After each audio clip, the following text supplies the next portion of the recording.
our guest today has over 20 years in the music industry and is the master of nightlife. Welcome to the show, Anish Gera. Thanks for having us. Thank you. How are you? Cheers. Very well, you guys. Oh, We are amazing, good. splendid. Good to go. So can you tell us more about yourself? 20 years, right? 22 years to be exact. Yeah, the grays are coming through, so you can What do you talk about? like this guy already. Yeah, it's been an interesting ride. So the whole industry's changed, I think, from the time when I started. I feel like every 5 to 6 years it kind of sort of reinvents itself, Right. which kind of keeps it fresh, I think. When I got into it, I didn't expect to be in it this long. Very happy that I'm still in it, still loving it. So yeah, it's cool. You know what I'm very interested about is your position as head of nightlife, director of nightlife. What's that all about? What? Yeah, right. That's a really good question. So there's a lot under the umbrella.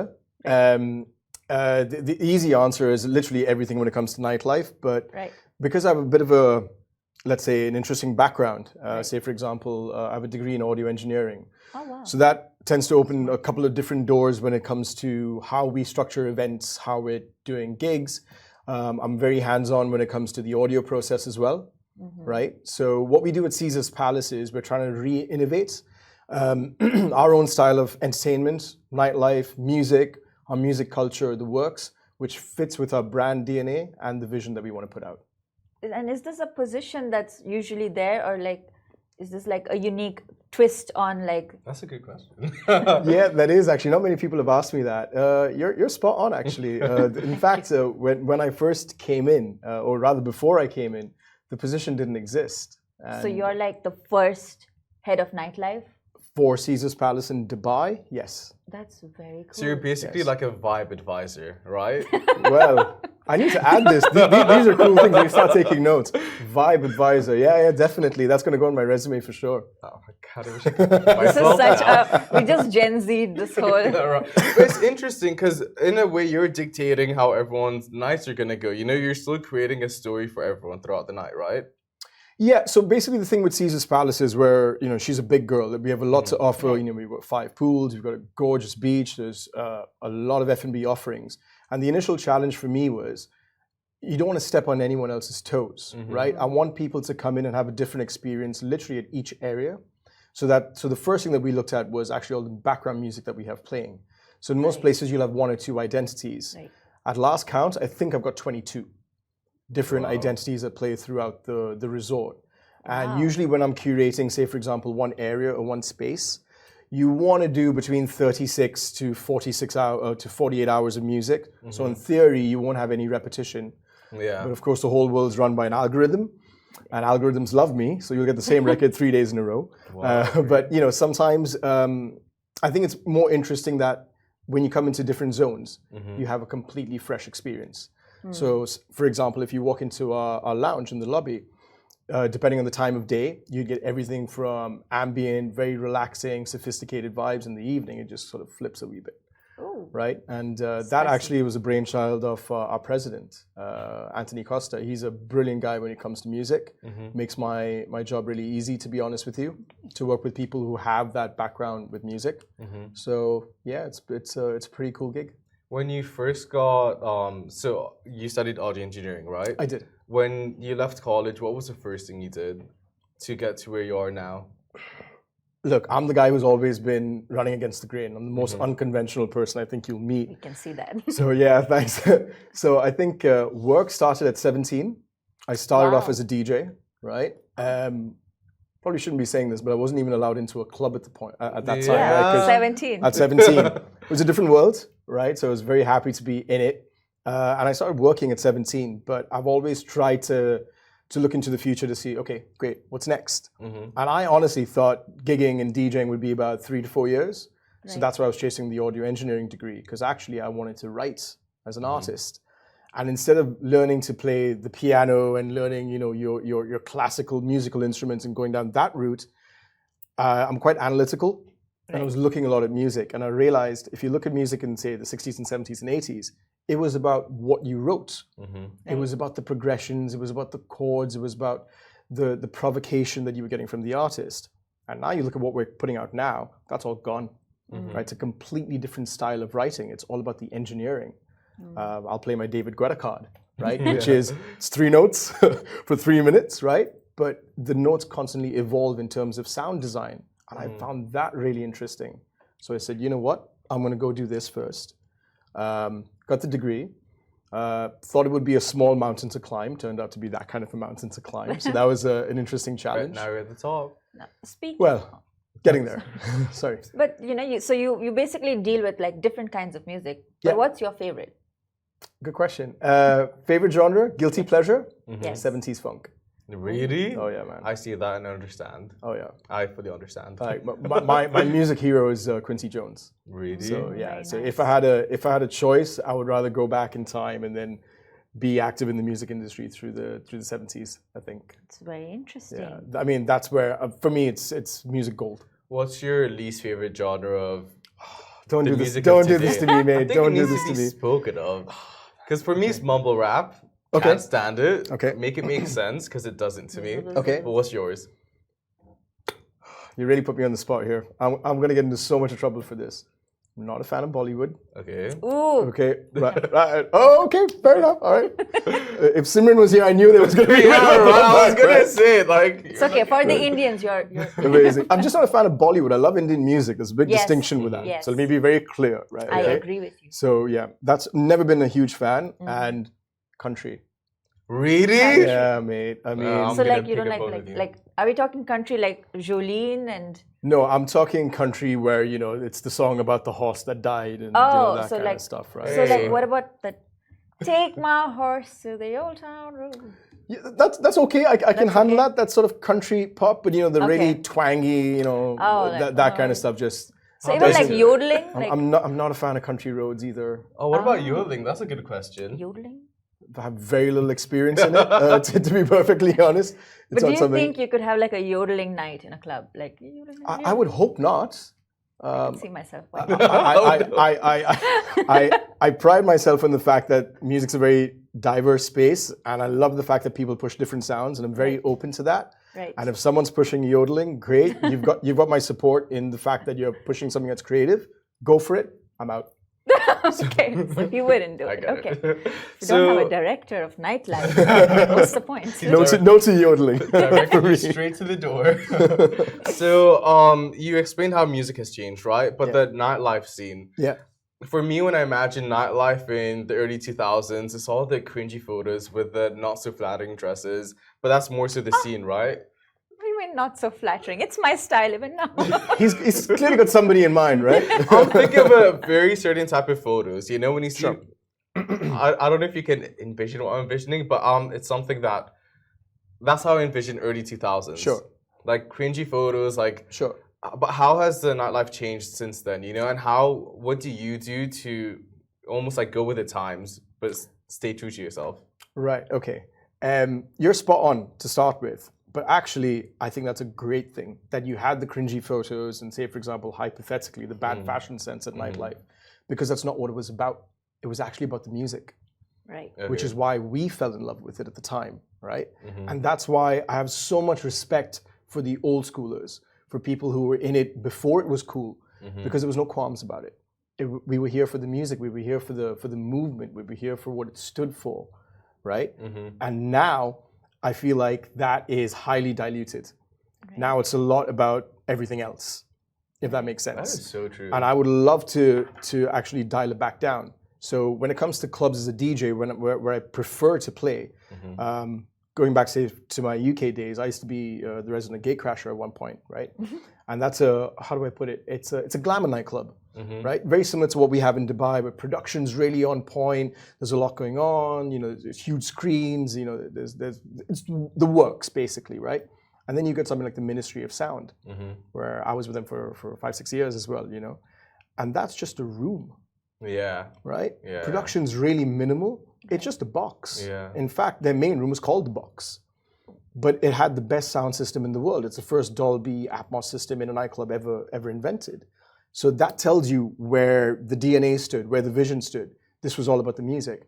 And if you were to sort of, I think, delve into the true audiophile, I think that's perhaps what they would prefer. So in your career as a DJ, what's been your most memorable experience? There's a few. I've had a good ride. Okay. And so very recently, last week I was playing in Ibiza. That was pretty. Ooh, That was pretty epic. party That was destination. that was pretty cool to be on that island with that kind of royalty. So that's up there.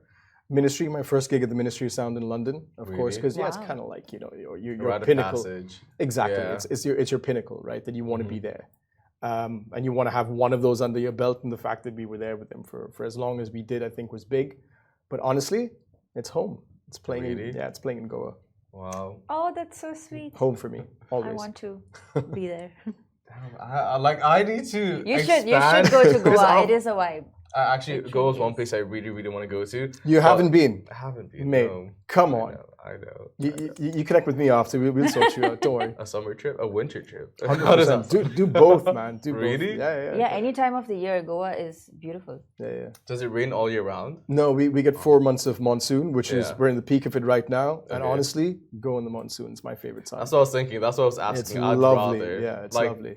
Damn, okay, well, we have a trip sorted, guys. So how would you define yourself as someone in the music industry? Like, what? Because saying a vibe advisor is one thing, right? But do you say that you, in a sense, change the trajectory of music?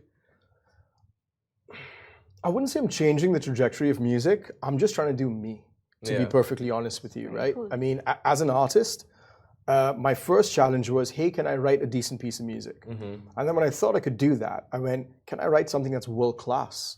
Can I compete or be in the same realm as the top 10 people on the planet? Right.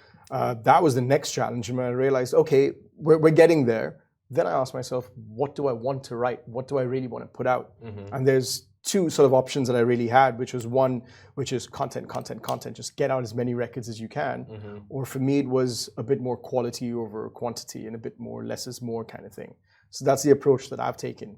So I'd rather wait till I have something that I'm really happy with and then release it and then sign it to a record label, right? And I've done both ends of the spectrum. Of course, when you're starting out in your career, you need a lot more visibility, so you need to release a lot more, get signed a lot more, etc. Well, that's what I meant by, in a way, you have the say, because you're creating music, but at the same time, you're creating music, you know? So you have both sides of the coin in a sense. Sure. So you can play your music, but you can play Cardi B at the same time. Sure. And you can say you don't want to play Nicki Minaj. Sure. So in a sense, you're giving the people what they want or what they didn't know that they wanted. Spot on. The second one. So yes, that's the distinction between great DJs or curators and just crowd pleasers, right? A great DJ will play you something that you didn't realize you wanted to hear. So that's something that I would like to try and champion, right? So again, going back to Caesar's Palace, with the kind of guests and clientele that we have, it's world travelers. People have been there, done that, they've seen it, right? So you want to have something that makes them go, oh wow, haven't really clocked that before. And music's one of those things where I think I compare it very often to seasoning, right?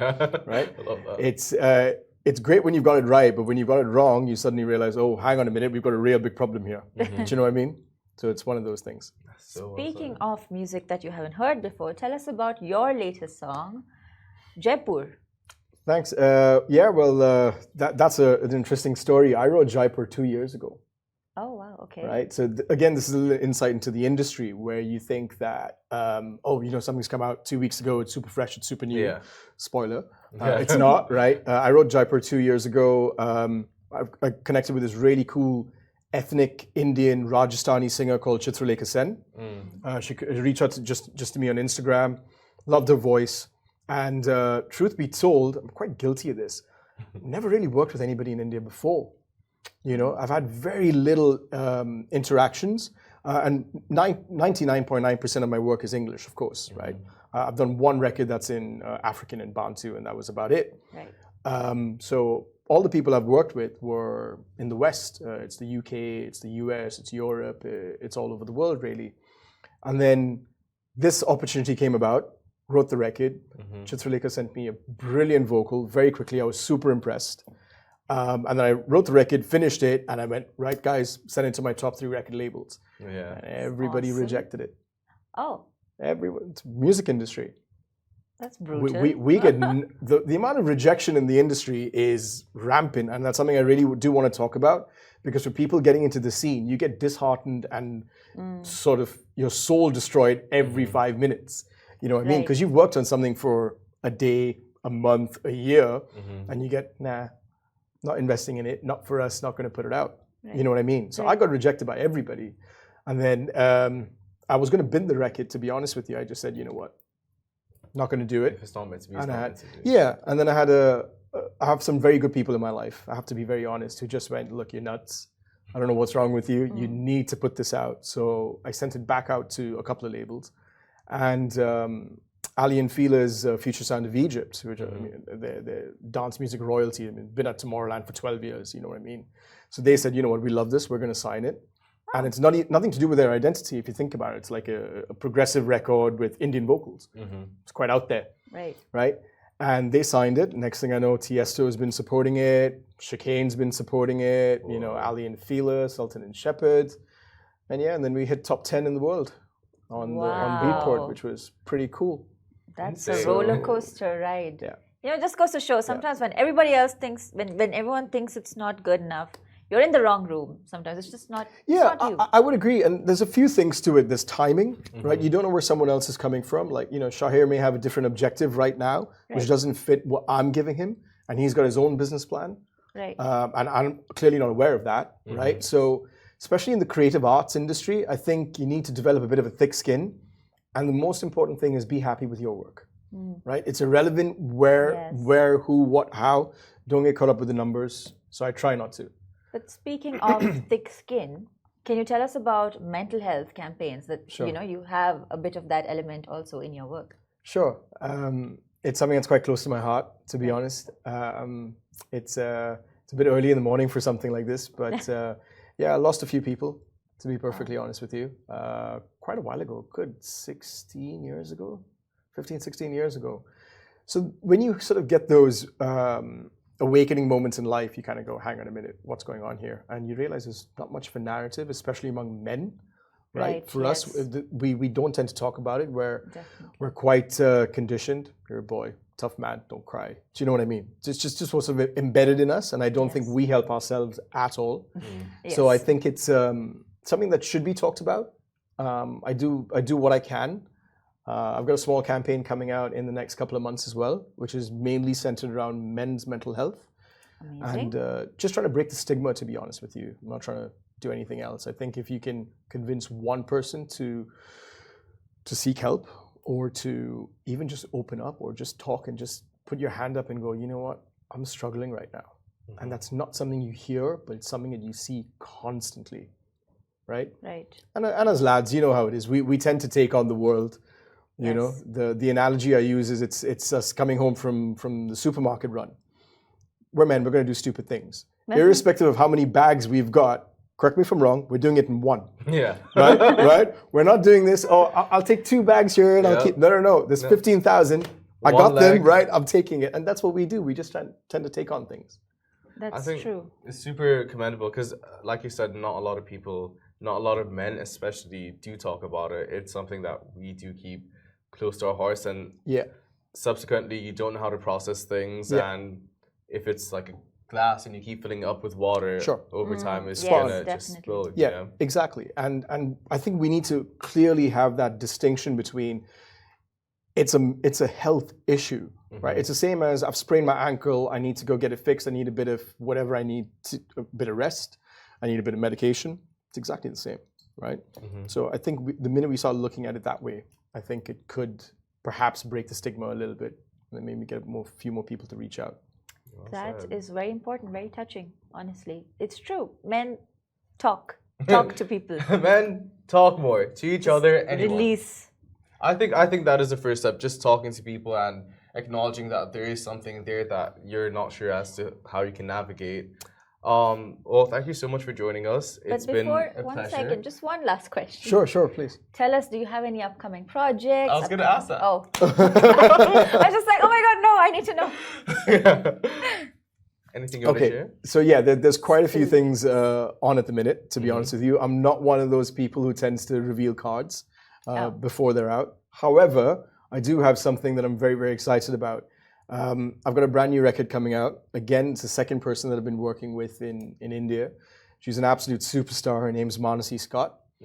And amazing woman. She's been in the music industry, I think, for about 20 odd years as well. Yeah. So to be able to reinvent and stay current, I mean, I take my hats off to the girl. She's an amazing singer.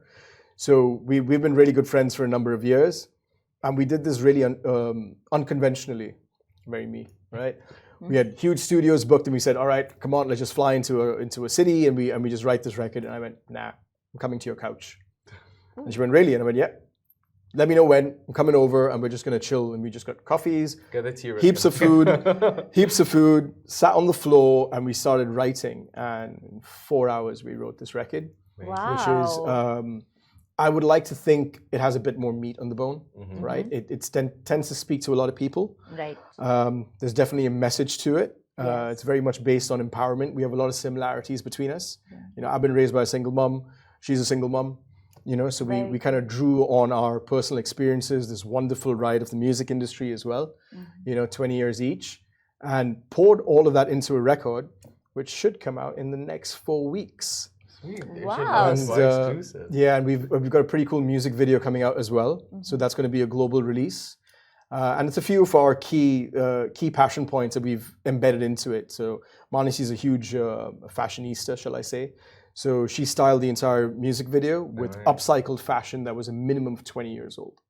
Wow. Because I think, again, in the fashion industry, you know, we've got just so much of wastage. Yes. And for the fact that she was like, we can just recycle everything. And you need to see the finished product on this, guys. I'll happily send this over to you. Please do. You need to check it out. So, I mean, if you weren't aware of the fact that this was upcycled fashion, I think you would be like, okay, this is really very, very well styled. Can we see? Right. So, yeah, so that's the biggest project that I've got coming up. There's always things happening at Caesar's Palace. We've got a huge weekend. This weekend, we're doing a season closing for Venus Beach Club.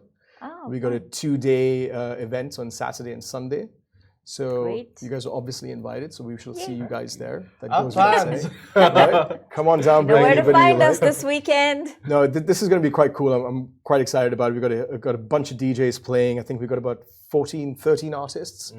There's live singers, there's musicians, there's going to be percussionists, there's the works, and we're going everything from soulful house to deep house to the underground and everything in between. So it should be a pretty cool weekend. That's so cool. Thank you so much. No, but thanks so much for having me, guys. It's been a course. pleasure. Thanks for sharing. Like, we learned a lot. I think I want to become a vibe advisor as well. It really is cool to see how Shahir is our in-office vibe advisor. I can see, mate. I can see. Yeah, it's something you exude.